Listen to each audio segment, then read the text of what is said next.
Hello, नमस्कार। आशा है आप लोग एंजॉय कर रहे होंगे और ऑल इज वेल। हम लोग मैनेजमेंट पढ़ रहे हैं, जिसमें से मैनेजमेंट के हम थिंकर्स पढ़ रहे हैं। थिंकर्स, स्कूलिंग या थॉट्स। तो जानते हैं कि हम लोग कुछ लेक्चर कंप्लीट कर चुके हैं, जिसमें से क्लासिकल थिंकर्स हम लोग कंप्लीट कर चुके हैं। हम लोग नेक्स्ट पढ़ रहे हैं बिहेवियरल अप्रोच या न्यो क्लासिकल थ्योरी। बिहेवियरल अप्रोच में आप जानते हैं कि एल्टन मेयो की अप्रोच हम लोग पढ़ चुके हैं। एल्टन मेयो की human relation approach, Elton Mayo की हम लोग बिहेवियरल अप्रोच स्टडी कर चुके हैं। अब हम लोग देखिए पढ़ना यहाँ पे है behavioural science theory. Behavioural science theory का मेन जो फंडामेंटल है वो ये है कि बिहेवियरल साइंस में जो एल्टन मेयो को समझिए कि जो एल्टन मेयो का अभी जो लिखे थे एल्टन मायो का ह्यूमन रिलेशन अप्रोच, जो लोग पढ़े होंगे वो लोग जानते होंगे। ह्यूमन रिलेशन अप्रोच इनका है, एल्टन मेयो का, जो कि इससे पहले जो लोग नहीं देखे होंगे तो ये क्लासेस में पढ़ा चुका हूं तो देख सकते हैं। एल्टन मेयो का मानना है कि जो ग्रुप में ह्यूमन रिलेशंस है वो इम्पोर्टेंट है और उसी के अनुसार ये वर्क कर रहे होते हैं। लेकिन बिहेवियरल अप्रोच में माना जाता है कि व्यक्ति एक सोशल प्राणी है, इसलिए वो ग्रुप्स में रहता है, ग्रुप्स, और ग्रुप्स के अनुसार ही वो वर्क करता है। तो जो कुछ भी वो वर्क करता है वो ग्रुप के अनुसार करता है और ग्रुप से वो प्रभावित भी हो रहा होता है और ग्रुप को प्रभावित भी कर रहा होता है। अर्थात कोई भी एक इंडिविजुअल है, इंडिविजुअल और एक ग्रुप्स है, ये दोनों एक दूसरे को प्रभावित कर रहे होते हैं। इंडिविजुअल भी प्रभावित हो रहा होता है, ग्रुप्स भी प्रभावित हो रहा होता है। इसी को इस थ्योरी में बताया गया है। यदि इसको कैरेक्टरिस्टिक्स की बात करें तो फर्स्ट फीचर्स क्या है? अगर फीचर्स की बात किया जाए तो फीचर्स की यहां पर क्या है कि मैनेजर जो डायरेक्शन देता है, ऑर्डर, ये इंपॉर्टेंट नहीं है। यहां पर क्या है कि सेल्फ डिसीजन लीजिए। ओके, सेल्फ डिसीजन, अर्थात कोई ऐसा नहीं है कि मैनेजर जब बोलेगा तो हम करेंगे, मैनेजर नहीं बोलेगा हम नहीं करेंगे। यहां पर क्या है कि सेल्फ, मैनेजर पर ध्यान नहीं रखना है, मैनेजर क्या कह रहा है क्या नहीं कर रहा है। अर्थात यहाँ पर माना जाए व्यक्ति खुद जानता है कि हमको क्या करना चाहिए क्या नहीं करना चाहिए, इसलिए इसमें ये माना जाता है ये सेल्फ डिसीजन की बात करता है बिहेवियरल साइंस थ्योरी। सेकेंड, कि कोई भी व्यक्ति ग्रुप से प्रभावित भी हो रहा होता है, ग्रुप से, और इंडिविजुअल्स, तो इंडिविजुअल ग्रुप्स को प्रभावित कर रहा होता है, ग्रुप्स इंडिविजुअल को प्रभावित कर रहा होता है। तो ये दोनों चीजें इसमें बिहेवियरल साइंस में देखी जाती हैं। नेक्स्ट है complex man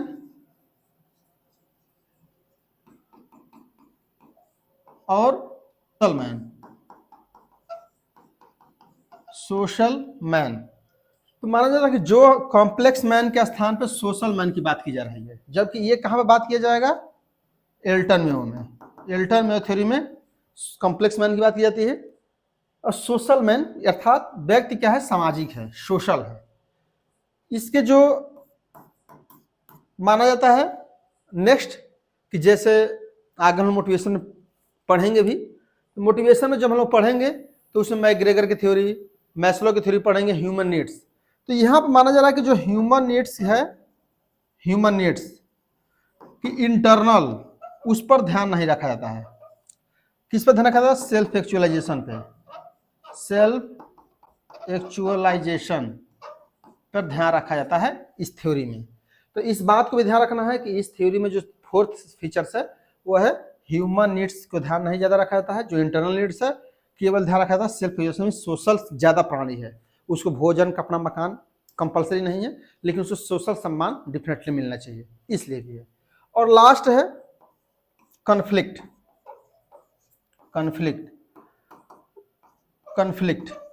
okay, conflict.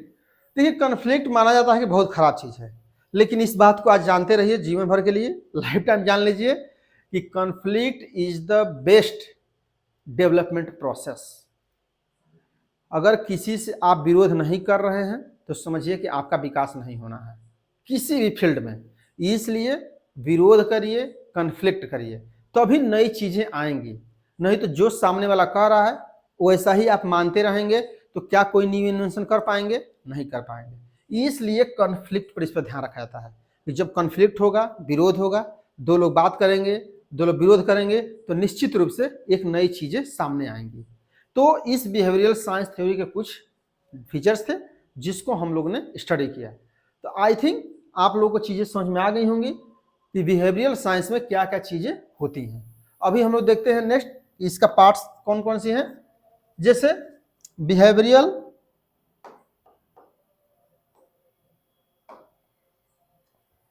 Behavioural science concept understand man behaviour. तो मैन के बिहेवियर को समझने के लिए क्या क्या किया गया है? First, psychology is the study of individual human behaviour. पहला क्या बोले हैं इन्होंने? इस साइकोलॉजी के करिए, जो मनोविज्ञान आप पढ़े होंगे, मनोविज्ञान, इस मनोविज्ञान को समझिए। और मनोविज्ञान में क्या कहता है?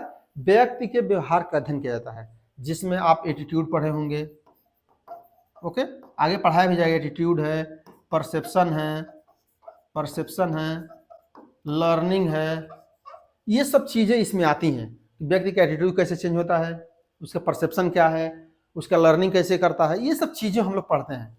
तो मानना ये है कि मैनेजमेंट जब आप कर रहे हैं तो व्यक्ति की साइकोलॉजिकल की भी स्टडी करिए, और उसके आधार पर जब स्टडी ये करेंगे तो डेफिनेटली आप बेहतर मैनेजमेंट कर सकते हैं कि व्यक्ति क्या चाहता है, उसका एटीट्यूड क्या है, उसकी परसेप्शन क्या है, उसकी लर्निंग क्या है, ये सब चीजें आप देखेंगे, डेफिनेटली आप बेहतर चीजें कर पाएंगे। नेक्स्ट है सोशियोलॉजी, सामाजिक। व्यक्ति एक सामाजिक प्रणाली है, जानते हैं, यदि व्यक्ति समाज से बाहर चला जाएगा तो मर जाएगा। तो इसलिए व्यक्ति समाज का है, तो इसलिए सामाजिक व्यवहार को भी स्टडी करिए कि वो ग्रुप्स का, कि जिस ग्रुप्स में रह रहा है उस ग्रुप में काम कर रहा है, नहीं कर रहा है, क्या कर रहा है, ये सब चीज़ों को भी स्टडी हम लोग इसमें करते हैं। नेक्स्ट है एंथ्रोपोलॉजी। एंथ्रोपोलॉजी मीन्स क्या है?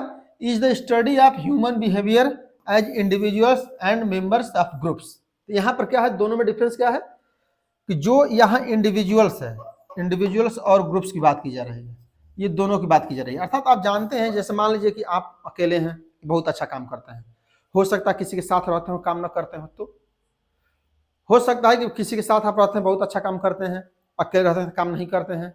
यही सब चीज़ों को बताया जा रहा है कि स्टडी करिए।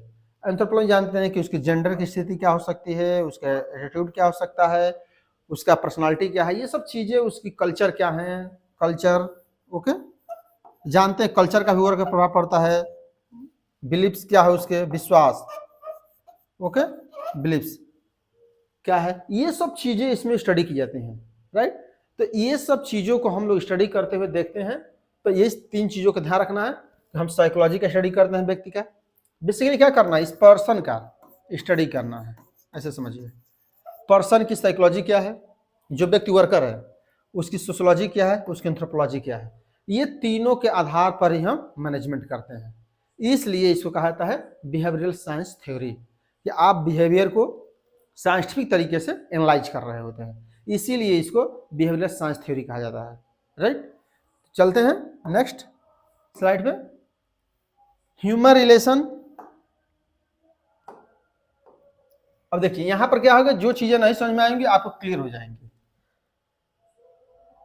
जैसे human relations theory and behavioural theory, आप जानते हैं कि ये एल्टन मेयो के द्वारा दिया गया है, एल्टन मेयो के द्वारा, और ये कंबाइंड है। तो ये किसके द्वारा दिया नहीं गया है, और ये किसके अंतर्गत आते हैं, ह्यूमन रिलेशन अंतर्गत है, ये भी ध्यान रखिएगा, या नियो क्लासिकल अप्रोच के अंतर्गत, ओके, नियो क्लासिकल अप्रोच के अंतर्गत आते हैं। ध्यान रखिएगा, यदि आपसे ह्यूमन रिलेशन अप्रोच पूछा जाए, ह्यूमन बिहेवियर साइंस पूछा जाए, ये क्या है, नियो क्लासिकल के अंतर्गत आते हैं। तो यहाँ पर first of all human relations and behavioural science theory. अब यहाँ डिफिनेशन पढ़ लेंगे तो देखिए आपको और कॉन्सेप्ट क्लियर हो जाएगा, राइट। यहाँ पर क्या है, देखिए नेक्स्ट क्या है, first focus on individual behaviour. तो ह्यूमन रिलेशंस में क्या फोकस किया जाता है? इंडिविजुअल बिहेवियर पे, जबकि it's focus on groups behaviour. मैं बताया कि ग्रुप में व्यक्ति रहता है, ग्रुप्स बिहेवियर का दिखाया जाता है। Next, group conflict, negative effect of conflict. मैं बताया ना, कॉन्फ्लिक्ट या निगेटिव माना जाता है, जबकि यहाँ पॉजिटिव माना जाता है। यहाँ पे पॉजिटिव निगेटिव है, यहाँ पर क्या माना जाता है? इनोवेटिव। ये इनोवेटिव है, जरूरी है, पॉजिटिव। ओके, पॉजिटिव माना जाता है, इस बात को ध्यान रखना है। Next, it views workers as social man. Worker क्या है? एक सोशल मैन की तरह है। और यहाँ पर वर्कर्स एज सेल्फ एक्चुअलाइजेशन। मैं बताया था सेल्फ एक्चुअलाइजेशन चीजें हैं। Next, focus on formal organisation structure. Formal means कि जो रूल्स के अनुसार हो, ऐसे समझिए, जो रूल्स के अनुसार सब चल रहा हो, इसको फॉर्मल ग्रुप्स माना जाता है। जो पहले से ही नियम कानून के संदर्भ में चीजें चलती हैं, कौन आदेश देगा, कौन निर्देश देगा, कौन सुपीरियर है, कौन जूनियर है, इस तरह से कोई चलता है तो उसको फॉर्मल कहा जाता है। और focus on an comparatively flexible structure, और ये बता रहे हैं कि कंपैरेटिवली फ्लेक्सिबल होना चाहिए। नेक्स्ट है group decision making limited only of routine decision. तो ग्रुप के द्वारा कौन सा लिया जाएगा? Routine decision. Routine decision means कि जो निश्चित है, जो पर डे लिया जा रहा है, ऐसे समझिए, जो पर डे ग्रुप लिया जाता है, पर डे डिसीजन, उसको रूटीन डिसीजन कहा जाता है, राइट। और जो कभी कभार आता है, सिचुएशन बनेगा तब आएगा, तो उस समय कहा जाता है कि ये नॉन रूटीन डिसीजन है। तो रूटीन डिसीजन मतलब आप जानते हैं डेली 2 काम कराना है, 4 काम कराना है, जिसके लिए ऑर्गेनाइजेशन बना हुआ है, तो वो काम दे रहे हैं, तो उसको कहा जाता है ग्रुप डिसीजन। और इसको कहा जाता है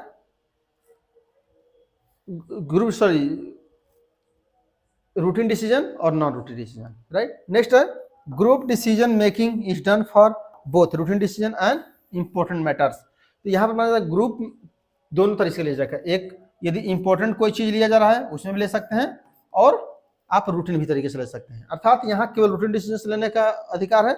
यहाँ पर क्या है कि आप रूटीन डिसीजन हो या इंपॉर्टेंट डिसीजन हो, वो भी ले सकते हैं। Next, self direction and self control apply to limited extent. यहाँ पर क्या है कि सेल्फ डिसीजन नहीं लेना है, जो मैनेजर बोल देगा वैसे ही अनुसार काम करना है। यहाँ पर ये सब चीजें नहीं है। Self direction and self control extensively increase groups efficiency. यहाँ पर बताया जा रहा है कि सेल्फ कंट्रोल, यदि मान लीजिए कोई सेल्फ कंट्रोल कर रहे हैं, मान लीजिए सेल्फ कंट्रोल आप कर रहे हैं, तो इससे व्यक्ति ज्यादा एक्टिव काम करता है। जैसे ऐसे समझिए कि एक मैं बोलूं कि ये काम करिए तो आपका अच्छा नहीं लगेगा, लेकिन यदि मैं बोल दूं कि आप अपने से ये काम करिए तो आपको बेहतर समझ में आएगा, बेहतर काम करेंगे। तो यहाँ बताया जा रहा है कि कोई भी आपको काम करना है, सेल्फ कंट्रोल हुई है। कि अगर ऐसा नहीं है कि कोई कहेगा तो करेंगे, कोई देख रहा है तो कर रहे हैं, कोई नहीं देख रहा है तो नहीं कर रहे हैं, ये सब चीजें नहीं करना है। तो इसी के लिए यहाँ पर बताया जा रहा है कि सेल्फ कंट्रोल चीजें की जाती हैं। तो ये था, छोटा टॉपिक था बिहेवियरल साइंस थ्योरी, जो कि कभी कभी पूछ दिया जाता है क्वेश्चन में, तो आपको पता रहना चाहिए। इसका मेन क्रक्स पॉइंट क्या है? क्रक्स पॉइंट बिहेवियरल साइंस का ये है कि व्यक्ति की ग्रुप में स्टडी करिए। जब व्यक्ति ग्रुप में रहेगा तो 2 बातें बताएगा, 2 बातें सुनेगा। कॉन्फ्लिक्ट होगा तो 2 लोग बात करेंगे, तो एक नया डिसीजन आएगा, उसके तरफ बेस्ट तरीके से और चीज़ों को परफॉर्म किया जाएगा। इसलिए इसको बिहेवियरल साइंस थ्योरी कहा जाता है। तो ये 2 थ्योरी थी, जो कि एल्टन में होगी ह्यूमन रिलेशन थ्योरी और बिहेवियरल थ्योरी, जो कि न्यू क्लासिकल थ्योरी के अंतर्गत आते हैं। नेक्स्ट में हम लोग मॉडर्न अप्रोच पढ़ेंगे, जिसमें डिफरेंट टाइप्स के मॉडर्न अप्रोच के थिंकर्स आते हैं। तो यहाँ तक क्लास समाप्त करते हैं। अगर क्लास अच्छा लगा हो तो लाइक करिए, शेयर करिए। Thank you for watching.